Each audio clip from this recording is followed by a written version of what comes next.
Egypt के pyramids को जिन्होंने भी बनाया था, आपको ये बात जानकर हैरत होगी कि उनको कैसे भी करके हमारे अर्थ का एक्यूरेट साइज मालूम था। जी हाँ, आपने बिल्कुल सही सुना। ये कोई हवाई बात नहीं है, बल्कि पिरामिड की साइज को केयरफुली देखने और समझने पर मालूम पड़ता है कि इसको बनाने वाले 4500 साल या उससे भी पहले अर्थ के एक्यूरेट साइज से अच्छी तरह वाकिफ थे। इजिप्ट के पिरामिड्स के बारे में हम जितना ज्यादा जानने की कोशिश करते हैं, उतना ही इसमें उलझते जाते हैं। इस बात में कोई शक नहीं है कि इजिप्ट बेशुमार मिस्ट्रीज से भरा हुआ है, जिनको आज तक इजिप्टोलॉजिस्ट जानने की कोशिश कर रहे हैं। इनमें सबसे बड़ी मिस्ट्री ये है कि पिरामिड्स कैसे बनाए गए थे और इनका असल मकसद क्या था।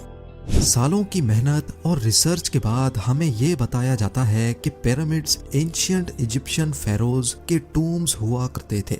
ये फेरोज इजिप्शियंस के लिए एक किंग से बढ़कर खुदा का दर्जा रखते थे, जिनको पिरामिड्स में ही दफनाया जाता था। लेकिन असल में आज तक इजिप्टोलॉजिस्ट और आर्कियोलॉजिस्ट को पिरामिड्स में से किसी एक फेरो की ममी भी नहीं मिली, बल्कि कहीं भी किसी भी पिरामिड से आज तक कोई ममी मिलने का एविडेंस नहीं मिला है। हमारे पास जिस चीज का एविडेंस है वो ये है कि the great pyramid 23 lakh limestone के ब्लॉक्स की मदद से बनाया गया था। एक एक ब्लॉक करीब एक हाथी के वजन जितना भारी है। इसकी बेस तकरीबन 13 एकड़ पर फैली हुई है और इसकी हाइट 481 फीट तक। हमें यह भी देखने को मिलता है कि इन तीनों पिरामिड्स की ईस्टर्न और वेस्टर्न वॉल्स बिल्कुल सीधी नॉर्थ पोल की तरफ जाती हैं। इतने बड़े स्ट्रक्चर को हजारों साल पहले आजकल के मॉडर्न कंपास जितनी एक्यूरेसी से नॉर्थ पोल की डायरेक्शन में सीधा खड़ा किया गया था, जिसमें कोई दो राय नहीं है। ये वो सबूत है जो आज भी हमें देखने को मिलता है। सिर्फ इतना ही नहीं, बल्कि पिरामिड्स की बेस का लेवल 0.75 इंच जितना एक्यूरेट है। आप में से जो इंजीनियर हजरात हैं, उनको अच्छी तरह मालूम होगा कि 3 एकड़ जितने एरिया का इतना एक्यूरेट लेवल आजकल के मॉडर्न लेजर लेवलिंग सिस्टम के जरिए ही हासिल किया जा सकता है। हत्ता कि हमारे पास इस चीज का भी एविडेंस है कि पिरामिड की चारों साइड वॉल्स, जिनको 5 टन वजनी स्टोन ब्लॉक्स रखकर एक खास एंगल में खड़ा किया गया था, इन चारों की लंबाई एग्जैक्टली 230 मीटर्स है। अगर इन चारों में कोई डिफरेंस है तो वो 2 इंच से ज्यादा नहीं है। यानी ये वॉल्स एक दूसरे के मुकाबले में 99.98% एक्यूरेट हैं। बात अभी तक यहाँ खत्म नहीं हुई। जिन लोगों ने भी द ग्रेट पिरामिड बनाया था, उनको हजारों साल पहले भी अर्थ की साइज का अच्छी तरह इल्म था। जी हाँ, ये पॉइंट गौर से सुनिएगा। जैसा कि आपको मालूम है कि सर्दियों में दिन छोटे और रातें बड़ी हो जाती हैं, इसका बिल्कुल ही उलट गर्मियों में पाया जाता है, जिसमें रातें छोटी तो दिन बड़े हो जाते हैं। लेकिन साल में सिर्फ 2 दिन ऐसे होते हैं जिसमें रात और दिन दोनों एक जितने ही होते हैं। एक होता है 21 मार्च और दूसरा दिन होता है 22 सितंबर। इन दोनों दिनों में सूरज इक्वेटर के बिल्कुल सेंटर में होता है, जैसा कि आप इस फोटो में भी देख सकते हैं। बाय द वे, इस मोमेंट को, इस घड़ी को सोलर इक्विनॉक्स कहा जाता है। इसका मतलब ये हुआ कि इन 2 डेट्स में 12 घंटे का दिन और 12 घंटे की रात होती है। 12 घंटों को अगर सेकंड्स में कन्वर्ट किया जाए तो ये 43,200 सेकंड्स बनते हैं। अगर 43,200 को द ग्रेट पिरामिड की हाइट से मल्टीप्लाई किया जाए तो उसका जवाब आता है 6,333 किलोमीटर्स। ये उतनी ही लंबाई है जितनी अर्थ के पोलर रेडियस की है। अगर परसेंटेज में देखा जाए तो पिरामिड्स बनाने वालों की कैलकुलेशन 99.63% एक्यूरेट है। अब आप सोच रहे होंगे कि ये कोई कोइंसिडेंस है, कोई इत्तेफाक है, लेकिन पिरामिड की बेस का पेरीमीटर जो कि 0.921 किलोमीटर्स है, उसको अगर 43,200 से मल्टीप्लाई किया जाए तो जवाब आता है 39,804 किलोमीटर्स। आपको ये बात जानकर हैरत होगी कि ये सरकमफ्रेंस ऑफ अर्थ यानी अर्थ के पूरे एक गोल चक्कर के मुकाबले में 99.34% एक्यूरेट है। कोइंसिडेंस तो सिर्फ एक मर्तबा होता है, लेकिन 99% से भी ज्यादा एक्यूरेट रिजल्ट, वो भी 2 मर्तबा आना, हमें एक गहरी सोच में डाल देता है। कई लोगों का अभी भी मानना है कि ये महज सिर्फ एक इत्तेफाक है।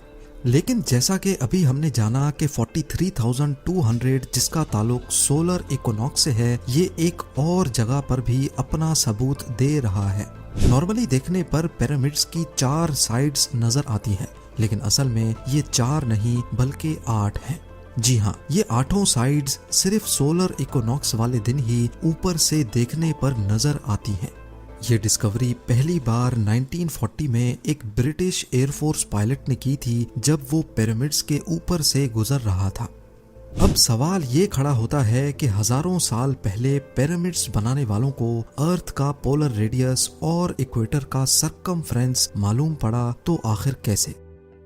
इजिप्ट के पिरामिड्स हमारी सोच से भी ज्यादा कॉम्प्लिकेटेड हैं। ये तमाम फैक्ट्स जानकर यकीन करना मुश्किल हो जाता है कि इनको 4,500 साल पहले एक कदीम दौर में बनाया गया था। क्या उनके पास कोई जादुई ताकत थी, या फिर वाकई किसी और मखलूक ने इनकी मदद की थी, या फिर इनको इजिप्शियंस ने बनाया ही नहीं था? Graham Hancock fingerprints of the God के ऑथर हैं। इन्होंने पिरामिड्स को ओरायन कॉन्स्टिलेशन के 3 स्टार्स के साथ लिंक करने की थ्योरी दी थी।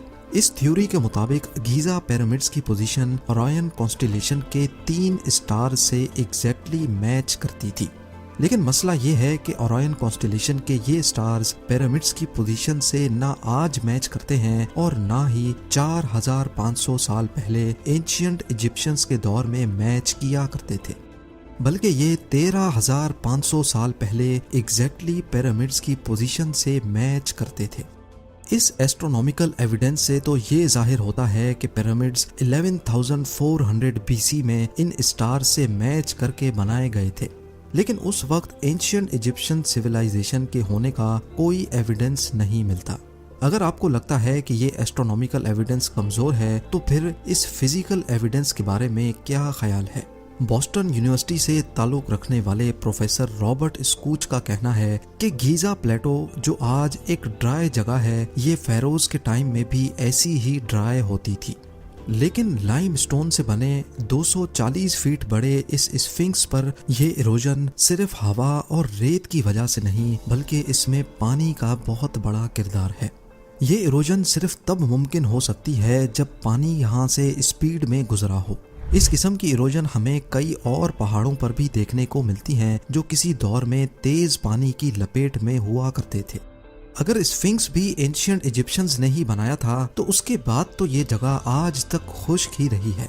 क्या कहीं इस दौर से पहले तो यहाँ पानी नहीं था? साइंस के पास इस बात का एविडेंस मौजूद है कि 9,700 BC में हमारी दुनिया से आखिरी आइस एज खत्म हुई थी। ग्लेशियर्स पिघल कर पानी बन गए और समंदर का लेवल 500 फीट मजीद बढ़ गया था। इस इवेंट के दौरान अच्छा खासा पानी इस जगह से भी गुजरा था जहां आज ये स्फिंक्स मौजूद है। शायद आपको याद होगा, ये बात मैंने टूटनखामुन के नेकलेस वाली वीडियो में भी की थी।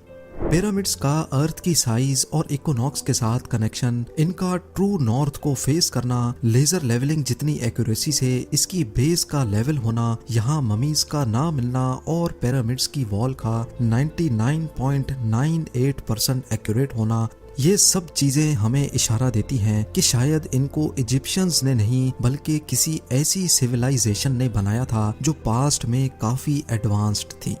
ये भी हो सकता है कि इजिप्शियंस को ये पिरामिड्स बने बनाए ही मिले थे और उन्होंने इसको टेक ओवर करके अपने रिलीजन के लिए इस्तेमाल करना शुरू कर दिया।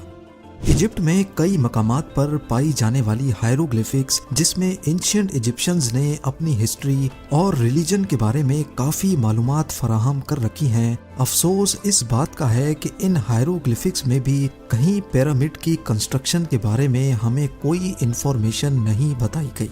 अब इन सब में कितनी सच्चाई है, जैसे जैसे साइंस तरक्की करेगी वैसे वैसे एक ना एक दिन सच सामने आ ही जाएगा।